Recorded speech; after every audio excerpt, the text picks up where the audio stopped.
Most people will die having never met the one person who shaped every choice they made, every relationship they entered, every secret they kept. That person is not a parent, a lover, a teacher, or a friend. It is the self behind your eyes, the one Carl Jung called the true self, the deep, organizing center of your being.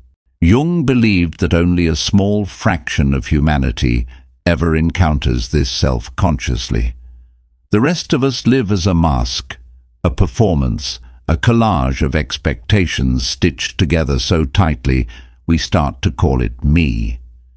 If you've ever looked in the mirror and felt like you were staring at a stranger in your own face, this video is a door, and what waits behind that door is dangerous to your comfort, but sacred to your soul. From the very beginning, you were taught how to be somebody.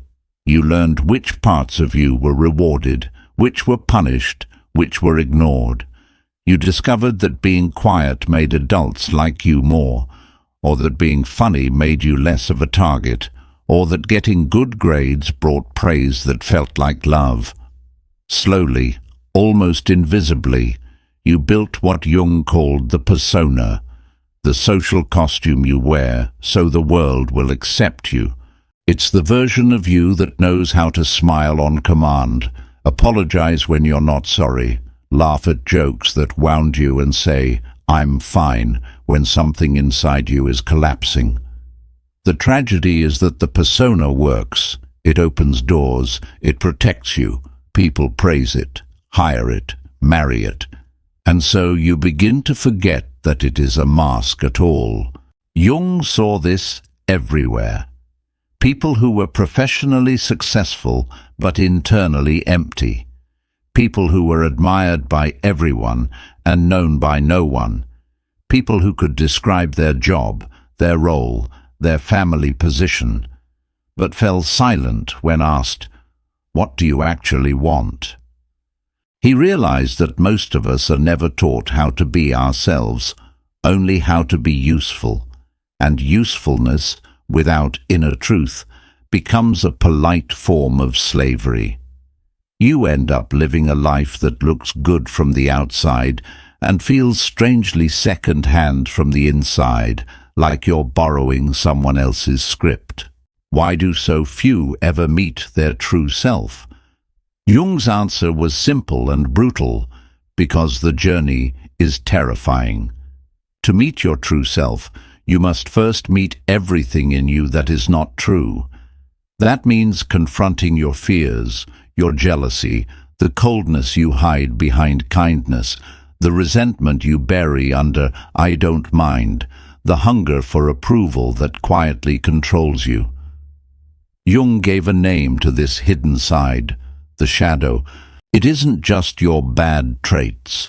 It's every part of you that was forbidden, shamed, or simply too large for the people around you to handle. Your ambition, your sensuality, your creativity, your anger at injustice, your longing for solitude, all of these can be exiled into the shadow when the world around you says, "That's too much." So people choose the easier path. They cling to certainty. They cling to roles. They cling to distraction, scrolling, numbing, overworking, spiritual bypassing, anything that prevents them from hearing the faint but insistent knock at the door of their interior life.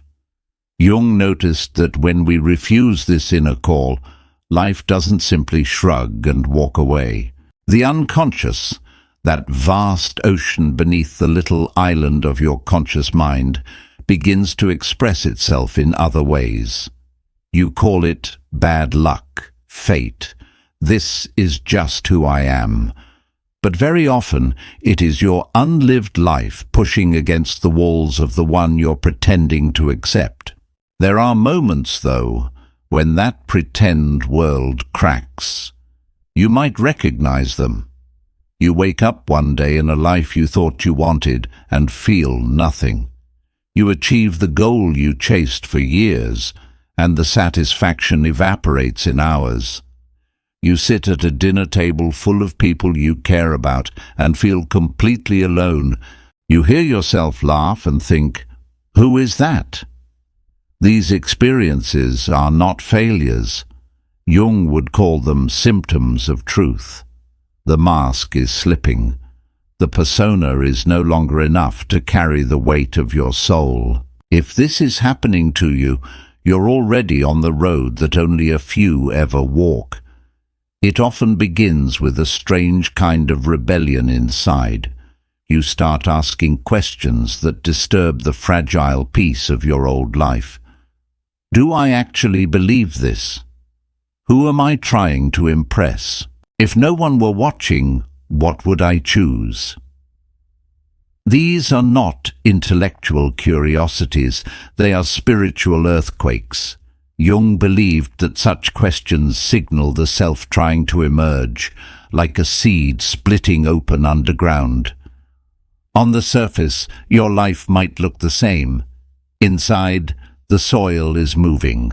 Meeting your true self is not a pretty aesthetic self-love journey. It is more like an underworld descent. Jung understood this through myths and dreams. The hero always leaves the village. They always enter the dark forest, the cave, the labyrinth.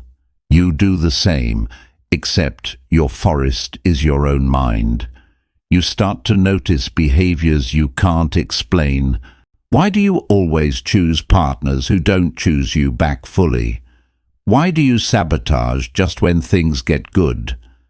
Why does criticism from one person hurt more than rejection by 100 others? These are tracks, footprints of the shadow. Following them takes courage, because you will discover that some of the pain in your life was chosen unconsciously, not because you're broken, but because part of you is trying to recreate old wounds, hoping that this time the story will end differently. Imagine sitting alone in a silent room and letting every mask fall. No performance, no one to impress, no story to tell about yourself. Just the raw presence of your own being. Most people can't tolerate that for long. The silence starts to shout. Old memories surface. Regrets wake up. You feel grief for the years you betrayed yourself to be acceptable. You feel anger at how others treated you and shame at what you allowed. It is tempting to run back to the noise of distraction, to label all of this overthinking and carry on. But if you stay, if you breathe through the discomfort instead of fleeing it, something sacred begins to happen. The voices of judgment grow quieter. Another awareness appears. Not the critic, not the pleaser, not the frightened child, but a clear, steady witnessing presence. Jung saw this as the first conscious encounter with the self, the realization that there is a part of you that is not your thoughts, not your wounds, not your role, but the space in which all of that appears. This realization doesn't arrive as a neat concept. It tends to come in small, luminous moments. You're walking down a street, and for a few seconds, everything feels strangely real. Colors sharper, sounds deeper, your own existence less like a story and more like a fact. You're in the middle of an argument, and instead of defending your image, you suddenly see, with painful clarity, your own fear of abandonment underneath the anger. You hold a child, touch a tree, listen to music, and something in you whispers, "This is what I've been missing, to be here fully without pretending." These are glimpses of the self, not some heroic, perfected version of you, but the simple, awake presence that has been watching your entire life from behind the scenes. But Jung knew the path doesn't end at insight. Many people have spiritual aha moments and then use them as new costumes. I'm awakened, I'm different, I'm above these petty concerns. That is just the persona changing outfits. Meeting your true self is not about feeling special. It is about becoming honest. The self asks you to rearrange your life around what you now know. That might mean leaving environments that demand your falseness. It might mean apologizing where your unconscious pain spilled onto others. It might mean saying for the first time, "This is what I want," and tolerating the terror that someone might say no. The self does not negotiate with your comfort. It cares only for your wholeness. As you keep walking this path, something curious happens. You notice that your old strategies don't work anymore. You can't tolerate conversations that are all gossip and no substance. You struggle to keep pretending in relationships built on performance instead of authenticity. You start valuing solitude not as an escape, but as a place where you can hear yourself clearly. People around you may become confused or defensive. You've changed. You're so serious now. Why can't you just be the way you were? What they often mean is, why won't you wear the version of you that was more convenient for me? This is one of the hardest thresholds on the Jungian path. To keep your connection with yourself, you may have to risk losing connections with those who only knew your mask. This is why so few people ever meet their true self. The price feels too high. It can cost you roles, identities, certain friendships, sometimes entire ways of belonging. But the cost of not meeting your true self is far greater. It costs you your own life.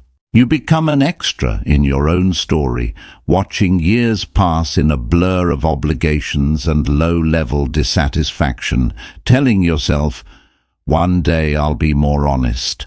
One day I'll create. One day I'll listen to that inner voice," until the days run out. Jung did not promise a painless path, but he did point to its meaning. When you begin to live from the self, rather than from the persona, your inner conflicts start to organize around a deeper center. You're still afraid sometimes, but fear no longer gets the final vote. You still feel sadness, but it doesn't erase your sense of worth. You still make mistakes, but you no longer define yourself by your worst moment. Instead of being a bundle of competing fragments, you slowly become a whole person, capable of tenderness and strength, reason and intuition, seriousness and play. This wholeness is not perfection, it's alignment. Your thoughts, feelings and actions begin to point in the same direction. Even when that direction goes against the crowd, there is another responsibility that comes with this: what you become for others. As you grow more authentic, your very presence becomes unsettling in the best way. People feel strangely safe telling you the truth. They confess things they've never said aloud. They feel exposed, but also relieved. This is because, without trying to, you create what Jung would recognize as a healing field, a space where the hidden is allowed to come into the light without immediate judgment. Your task is not to become everyone's therapist, savior, or guru.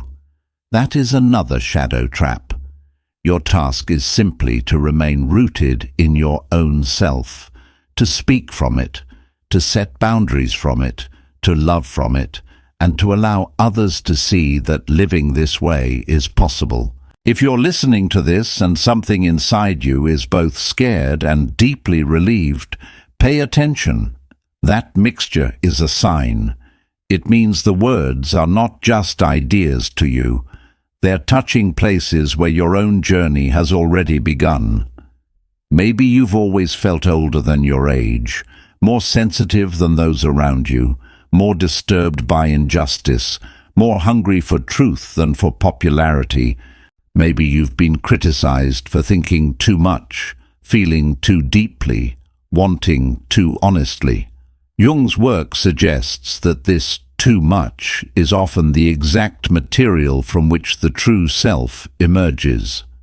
You were not designed for a shallow life. You were designed to be awake. Meeting your true self is not a single dramatic moment. It's a series of choices. Each time you tell the truth instead of pleasing, you move closer. Each time you sit with your feelings instead of numbing them, you move closer. Each time you listen to the quiet inner no or yes, even when it makes no sense on paper, you move closer. Over time, these small acts of inner loyalty accumulate into a transformation. One day, you look back and realize you no longer betray yourself just to belong. You belong to yourself. And from that place, any relationship, any work, any path you choose becomes cleaner, freer, more alive. Very few people in any generation will make this journey consciously. It's easier to blame the world than to meet your own shadow. It's easier to chase admiration than to search for meaning. It's easier to repeat inherited patterns than to break them in your own nervous system. But Jung believed that those who dare to know themselves become something like torches in the dark. Not flawless saints, not cold philosophers, but ordinary humans who have become honest enough to carry some light into places where others still stumble in the half-conscious gloom. If as you listened you recognized yourself, not in every word, but in the restless longing underneath them, treat that as an invitation, not from me, but from the deepest part of you. You don't have to have it all figured out. You don't need a perfect plan. You only need enough courage to take the next honest step, and then the next. The self has been guiding you quietly for years through discomfort, through strange coincidences, through the relationships that broke you open and the failures that refused to flatter your ego. Now you're being asked to respond consciously. If you feel called to this path, write in the comments, "I choose to meet my true self." Not as a slogan, but as a vow to yourself. Let it be a small ritual, a first outward sign of an inner decision. And if you want to keep exploring Jung's way of seeing the soul, the shadow, the dreams, the symbols that speak when words fall short, stay with this channel because we're going to keep walking together into those depths. Algorithms aside, the world quietly rearranges itself when even a handful of people choose inner truth over outer performance. Only a few ever meet their true self. Not because the self is hiding, but because most of us are. You don't have to keep hiding. Somewhere beneath the layers of what you were told to be, there is a presence in you that is calm, fierce, knowing, and kind. Jung spent his life trying to help people find it. Your life becomes something very different when you do. Not easier, not always happier, but real. And once you've tasted the reality of your own being, even for a moment, no amount of applause for your mask will ever feel like enough again.